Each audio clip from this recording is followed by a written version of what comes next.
네, 보신 것처럼 미국 연방대법원이 낙태권 보장의 근거가 됐던 로데 웨이드 판결을 50년 만에 뒤집었습니다.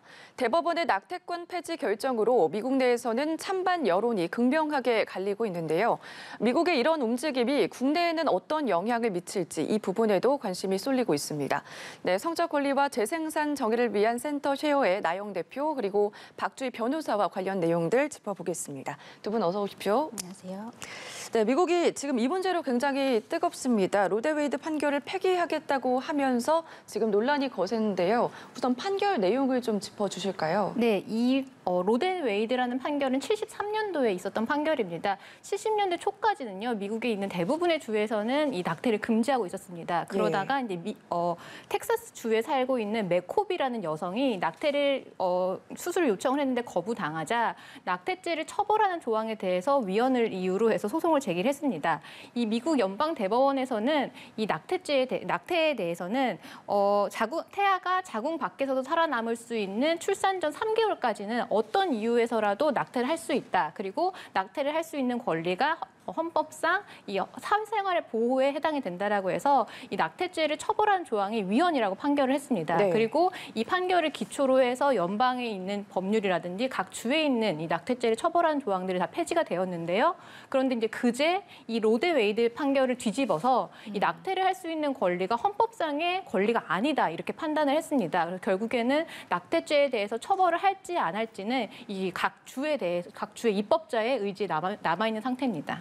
네, 이로 인해서 지금 찬반 논란이 굉장히 거센 상황인데 미국 내에서 낙태권이 폐기됐다 이 의미는 또 어떻게 볼 수가 있을까요? 네, 사실은 이 부분에 대해서 굉장히 첨예하게 대립이 되고 있었는데 이 낙태죄에 대해서 헌법상 권리인지 아닌지가 굉장히 중요한 문제인데요. 헌법상 권리라고 한다고 하면 누구나 언제든지 낙태를 허용을 할 수가 있어야 되는데 이게 헌법상 권리가 아니다 보니까 이 각 주마다 다르게 규정을 할 수가 있어요. 어떤 주는 허용할 수가 있고 어떤 주는 허용하지 않을 수가 있죠. 그래서 이 입법자의 의지에 따라서 각 주의 법률에 따라서 범죄가 되기도 하고 허용되기도 하는 이렇게 달라질 수 있는 양상이 있습니다. 네, 지금 미국뿐만 아니라 영국 등 서방 국가 지도자들도 낙태권 폐지 움직임이 지금 후진적 행보다 이렇게 비판의 목소리를 내고 있는데 대표님이 보시기엔 어떻습니까?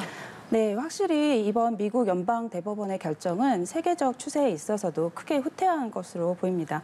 지금 임신 중지에 관한 세계적인 추세는 이제 임신 중지를 법적인 처벌의 영역이 아니라 건강권과 사회 정의의 영역에서 다뤄야 한다는 것이거든요. 네. 최근 몇 년 사이에 뉴질랜드, 콜롬비아를 비롯해서 세계 여러 나라들이 또 이런 추세로 가고 있습니다.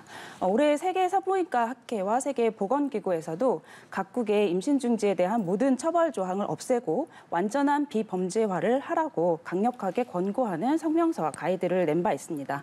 이런 방향으로 가고 있는 이유는 그동안 임신 중지에 대한 처벌 형량이 아무리 높아도 혹은 임신 기간이나 사유 등을 이유로 제한적인 합법화를 한 경우에도 실질적으로 법적인 처벌이 임신 중지를 막거나 출산을 유도하는 데에 아무런 효과가 없다는 사실이 확인되어 왔기 때문인데요. 오히려 법적인 제약이 크고 접근성이 낮을수록 임신 중지를 결정하는 시기만 늦춰지고 사회경제적으로 취약한 여건에 있는 여성들일수록 더 위험한 환경에 처하게 된다는 것이 지금까지 연구 결과입니다. 그러니까 법적 제약이 보다 안전한 보건의료 체계와 더 나은 양육 환경을 구축하는 걸 방해하기도 하고요. 지금 미국에서도 이런 상황으로 가게 될 것을 매우 우려하고 있습니다. 이미 주에 따라서 허용 조건이나 접근성의 차이가 커서 가난한 여성이나 이주민, 유색인 여성들은 안전한 임신 중지를 보장받기가 어려웠었는데 이제 그런 격차도 더 커지겠고요. 또 의료인들도 위축될 수밖에 없기 때문에 보건의료의 질적 수준도 하락하게 될 것이 우려되고 있습니다. 네, 이번 판결로 인해서 여러 가지 파장이 예상이 되는데 우선 여성의 낙태 권리는 사생활 보호 권리에 해당한다 이렇게 판단이 됐던 내용이 갑자기 바뀌게 된 배경도 좀 궁금하거든요. 네, 여러 이유가 있겠지만 가장 설득력 있게 좀 다가오는 게 이 연방 대법관들의 보수화입니다. 이번 판결의 쟁점은 낙태를 금지하고 있는 미시시피법의 주법이 과연 합헌인지 위헌인지인데 이 연방 대법관 9명 중 6명이 합헌 의견을 냈고요. 나머지 3명만 이제 위헌이라고 했는데 이 대법관들의 성향을 좀 분석을 해보면 합헌 의견을 냈던 6명 같은 경우는 굉장히 보수적인 성향으로 지금 분석이 되고요. 나머지 3명은 이제 진보적인 성향으로 분석이 되는데, 근데 이 보수적인 성향으로 이제 합헌 의견을 냈던 그 6명 중에서 3명이 지난 공화당, 그러니까 보수적 공화당이 이제 트럼프 행정부 시절에 임명된 사람들입니다. 그리고 실질적으로 미시시피 같이 공화당이 우세화한 이 주에서는 이 낙태죄에 대해서 처벌을 하자라는 움직임이 계속 가속화되어 있었던 상황이라서 네. 어찌 보면 이거 예견된 결과 아니었느냐 이런 반응도 나오고 있습니다. 그러면 앞으로는 각 주들이 자체적으로 법률을 알아가지고 정해야 되는 거예요? 네, 지금 뭐 각 주마다 이제 주지사의 성향 따라서 지금 이 낙태죄 처벌에 대해서 각자 다른 움직임을 보이고 있는데요. 네. 이 굉장히 보수적인 이 공화당에 대해서 지지하고 있는 주 같은 경우는 즉각적으로 이 부분에 대해서 처벌을 하겠다라는 입장이고 또 이제 진보적인 성향인 주에서는 그렇지 않다. 본인들은 검사들 같은 경우는 처벌하지 않겠다, 기소하지 않겠다는 의견도 좀 보이고 있거든요. 그래서 네. 굉장히 각 주의 성향에 따라서 앞으로의 움직임이 좀 달라질 것 같습니다. 네.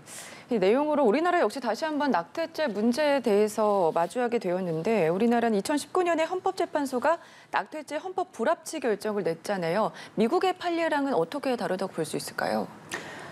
우선 헌법재판소가 2019년에 결정 주문한 내용은 네. 이전에 낙태죄에 관한 헌법 조항들이 2020년 12월 31일을 시한으로 개정 입법을 할 때까지만 적용된다는 것이었기 때문에 현재는 이 조항들이 실효가 없고 한국은 이미 세계보건기구가 권고하는 비범죄화 상태가 되었다고 봅니다. 네. 헌법재판소의 헌법 불합치 결정 내용에 따르면 헌법재판소가 그동안 여성의 임신 중지의 결정권을 제약해왔던 이제 헌법 조항이 헌법의 위헌이라는 이제 결정을 내린 것이기 때문에 헌법재판소의 결정 취지는 사실상 앞으로 이런 여성의 결정권이 국가의 인구 정책이나 다른 국가의 의도에 따라서 함부로 이제 좌우되거나 침해돼서는 안 된다라는 것이 중요한 결정 취지라고 보고요. 네. 입법 시한이 만료되기 전에 이제 정부안 외에도 형법이나 모자보건법 개정안을 발의한 의원이 6명 정도 되고 이제 의료법이나 건강보험법, 근로기준법도 이제 관련해서 개정안이 발의되어 있지만 모두 계류 중인 상태입니다. 문제는 이제 비범죄화가 된 시점을 기준으로 해서 국가가 건강보험 보장이나 유산유도제 승인, 또 보건의료 체계의 상담 같은 이제 권리를 보장하기 위한 법제도를 만들어야 되는데 그 부분이 현재 비어 있는 것이죠. 네, 헌법재판소가 낙태죄 헌법 불합치 결정을 내고 2020년 말까지 관련법 조항을 개정할 것을 요청을 했는데 지금 3년이 지난 지금도 진전이 이어지고 있는 상황은 아니잖아요. 세부 내용을 좀 보면 여야의 입장차, 뭐 여성계, 종교계, 의료계에서도 각기 다른 주장을 내놓고 있어서 난항이 예상이 되는데 어떻게 보시나요? 네, 맞습니다. 이게 낙태죄를 헌법재판소가 단순 위헌으로 한 게 아니라 네. 헌법 불합치라는 결정을 했던 이유를 보면요. 지금 당장 낙태죄에 대해서 전면적으로 폐지를 하면 사실 용인되지 않는 이런 결과들이 발생하기 때문에 네. 헌법재판소의 의견은 2020년 12월 31일까지 기한을 줄 테니 언제까지 허용할 것인지 어떤 사유로 허용할 것인지 사회적으로 논의를 거쳐서 한번 개정을 해라라는 입장이었는데 지금 여야가 이 부분에 대해서 사실 해태를 하고 있다가 보니까 지금 기한이 지난 상황에서 지금 이게 없어진 거거든요. 네. 근데 지금 말씀하신 것처럼 대표님께서 말씀하신 것처럼 여러 안이 나와 있긴 합니다. 근데 시기도 다 제각각 다르고요. 허용 시기도 다르고 사유도 다르기 때문에 이 부분에 대해서 사실 심도 있는 논의가 필요해야 하는데 지금 이 부분에 대해서 진행이 되고 있지 않은 거죠. 아무래도 지금 우리나라의 합법이 아닌 무법인 상황이기 때문에 피해를 입는 거는 고스란히 이제 여성들에게 피해가 있다 이렇게 볼 수가 있는 거잖아요. 지금 구체적으로 상황은 어떤가요? 우선은 이제 지금 상황을 입법 공백이라고 많이 이야기를 하는데요. 네. 저는 입법 공백이 아니라 정치적 책임의 공백 상태라고 말씀드리고 싶습니다. 계속해서 입법 공백이라고 하면 마치 새로운 처벌과 허용의 기준이 법 개정을 통해서 다시 이루어져야 할 것처럼 이야기가 되는데요. 앞서 말씀드린 것처럼 지금 필요한 것은 새로운 처벌 기준이 아니라 체계적인 권리 보장 방안입니다. 그런 의미에서 비범죄화가 된 이후에도 그 역할을 적극적으로 하고 있지 않은 보건당국이나 정부, 정치권의 책임 있는 논의와 노력이 매우 부족한 상황이라고 보고요. 예. 지금 오히려 의료 현장에서는 입법 공백이라는 말이 진료 거부나 높은 비용을 요구하는 명분으로 사용이 되고 있습니다. 네. 그러니까 이미 비범죄화가 되었는데도 아직 법적 기준이 없어서 이전에 모자보건법 허용 한계에서만 가능하다든지 하는 식으로 환자에게 이제 잘못된 정보를 제공해서 환자들이 불안감에 병원이 제시하는 금액을 수용하게 되는 것이죠. 그리고 또 명확한 정보 제공이 되지 않고 있기 때문에 네. 환자들이 병원 병원에서 자신에게 처방한 약이나 시술이 어떤 것인지를 정확하게 알지 못하고 그러면 후유증 관리에 이제 어려움을 겪게 됩니다. 유산유도제 승인도 이제 빠르게 진행이 되어야 되는데 계속 지연되고 있는 상황이거든요. 그래서 인터넷에 성분이 확실하지 않은 약을 구매해서 복용하는 여성들도 많고 그런데 유산유도제는 이미 세계보건기구가 지정한 필수 핵심 의약품 목록에 있어요. 전 세계에서 아주 오랫동안 70여 개 국가가 안전하게 사용을 하고 있는 만큼 하루빨리 공식 의료 체계에서 처방을 받고 안전하게 복용할 수 있도록 해야 되고요. 또 무엇보다 수가 조정이나 건강보험 적용이 되지 않아서 비용도 너무 천차만별인 상황들을 지금 여성들이 겪고 있습니다. 네, 태아의 생명권 그리고 여성의 자기 결정권 사이에서 법적 기준이 마련되지 않아서 지금 혼란스러운 상황이 계속되고 있는 것 같은데 두 분이 보시기엔 어떤 내용의 법안들이 보완이 되면 조금 더 나아질까요? 대표님부터. 네. 여성들이 임신을 유지하고 출산을 할지 결정하는 것은 처벌 여부에 달려 있는 것이 아니라 자신의 상황과 사회경제적인 여건들 속에서 지금 태어나게 될 자녀와 책임 있게 살아갈 수 있을지를 판단하면서 이루어지는 것이거든요. 그래서 앞서서 말씀드린 것처럼 법적인 처벌을 통해서 태아의 생명권과 여성의 결정권을 조정할 수 있다는 방식의 접근 자체가 사실은 잘못 설정된 것이라고 보고요. 그래서 처벌보다는 되도록 이른 시기에 안전하게 임신 중지를 할 수 있도록 보건의료 체계를 잘 구축하고 양육 환경과 돌봄 정책을 동시에 제대로 만드는 데에 국가가 더 많은 노력을 기울이는 것이 실제로 더 나은 임신 출산 환경을 만드는 데에 필요한 방향이라고 봅니다. 국가가 생명권을 정말 소중히 여긴다면 처벌로 해결할 수 있다고 생각할 것이 아니라 누구든 태어난 이후의 삶을 잘 살아갈 수 있는 사회를 만드는 게 중요하다고 생각하고요. 예를 들어서 이제 저희 단체 셰어에서는 성재생산 권리보장 기본법이라는 것을 이제 만들었거든요. 이게 그 해설집인데요. 국회 등에 제안을 해오고 있습니다. 그래서 이제는 이제 형법이나 모자보건법 같은 차원이 아니라 좀 더 근본적으로 성 건강부터 월경 피임, 임신 출산, 임신 중지, 난임까지 체계적으로 이제 보장을 하자는 것이고요. 국가와 지자체가 종합계획도 세우고 정기적으로 실태 조사도 하고 또 보건의료나 교육, 노동, 사회복지 같은 각 영역에서 교육이나 지원 체계도 제대로 만들 수 있도록 이 기본법 내용에서 제안하고 있습니다. 그리고 이런 법이 이제 상위법이 되어서 의료법이나 근로기준법 같은 여타 필요한 법률들도 같이 정비해 나가는 방향으로 가는 것을 저희는 제안드리고 있습니다. 네, 말씀해 주신 것처럼 안타까운 게 점점 이 생명과 관련된 점을 인식하지 못해서 생명 존중에 대한 인식도 낮아지고 있다는 그런 상황인데 어찌 보면은 두 권리는 양립할 수 없는 거잖아요. 변호사님의 입장 어떠세요? 네, 맞습니다. 말씀하신 것은 태아의 생명권과 여성의 자기결정권이 충돌하다 보니까 우리가 고려해야 될 부분도 이 두 가지입니다. 그래서 사실 이거 개정 입법을 할 때는 이제 고려해야 되는 게 바로 이 두 가지 쟁점인데 첫 번째는 태아의 생명권과 관련해서 이 과연 낙태를 언제까지 허용을 할 것인지 근데 이거는 헌법재판소에서 약간 가이드라인 주고 있어요. 그 22주까지는 현재 의학적으로 하면은 자궁 밖에서도 태아가 살 수 있기 때문에 최대로 허용한다고 해도 한 22주까지로 아마 의학적으로 볼 수 있는 것 같고요. 두 번째는 이제 이 여성의 이제 자기결정과 관련해서는 어떠한 사유로 과연 낙태죄를 허용할 것인지 이 문제가 남거든요. 전면적으로 사유를 묻지 않고 허용을 할 것인지 아니면 의학적으로 뭐 불가피한 사유에 의해서만 허용을 할 것인지 아니면 사회 경제적인 이유로도 허용할 것인지 그런데 만약에 사유를 굉장히 축약한다면 좁게 한다면 그만큼 또 여성의 자기 결정권이 또 침해되는 부분이 있어서 과연 시기와 그다음에 사유에 대해서 좀 심도 있는 논의가 좀 필요합니다. 네, 알겠습니다. 끝으로 이 미국의 로데웨이드 판결 폐기가 우리 사회에도 큰 영향을 미칠 것으로 보이는데 앞으로 어떻게 될 것 같습니까? 사실은 제가 시작하면서 말씀드린 것처럼 이제 뭐 세계보건기구에서도 완전한 비범죄화 방향을 권고를 하고 있어요. 그 얘기는 처벌로 이 문제를 해결할 수가 없다는 것입니다. 생명권 보장이라는 것이 처벌을 통해서 보장될 수 있다면 이미 진작에 많은 진전이 이루어졌겠지만 그렇지 않은 상황이고요. 낙태죄 폐지 운동의 오랜 구호 중에서 부자는 낙태하고 가난한 사람은 죽는다라는 말이 있습니다.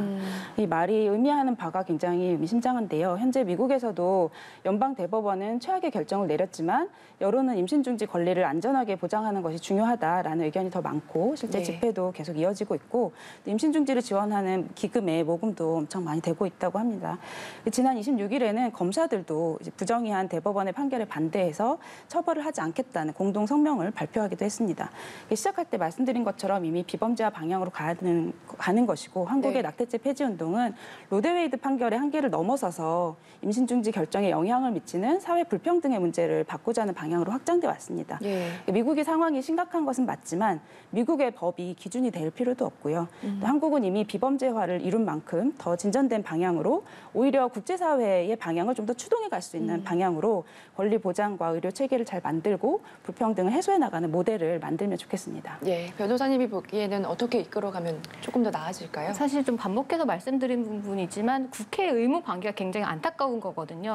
그 헌법재판소에서 이 2년이라는 기간을 줬는데 그 사이에 개정 입법을 했어야 되는데 이걸 놓친 사이에서 지금 이런 미국에서 판단이 나왔거든요. 근데 이 로데웨이드 판결이라는 것 자체가 전 세계적으로 낙태를 허용하는 데에 대한 리딩 판결이 됐기 때문에 근데 이게 폐지되면서 그 기존에 만약에 낙태죄에 대해서 옹호를 하거나 아니면 낙태에 대해서 금지한다라는 입장이 있는 이런 입장이 지금 개정 입법에 이 의견이 반영될까 봐 사실 조금 우려되는 부분이 있거든요. 우리나라도 66년 동안 이제 낙태죄를 처벌을 하다가 다양한 논란 끝에 66년 만에 폐지를 이끌어냈는데 이게 오히려 역행하지 않을까 이런 부분이 좀 우려스럽고요. 근데 다만 아까도 말씀드렸지만 미국에서 이 대법원 판결이 나온 이후에는 여러 가지가 이유가 있지만 정치적인 이유도 한몫을 했기 때문에 그게 절대적인 기준이고 어느 나라에나 적용될 수 있는 상황은 아니기 때문에 우리나라는 우리 나라대로 논의를 이끌어 나가야 된다고 생각을 합니다. 네, 알겠습니다. 오늘 여기까지 들어보겠습니다. 지금까지 박주희 변호사 그리고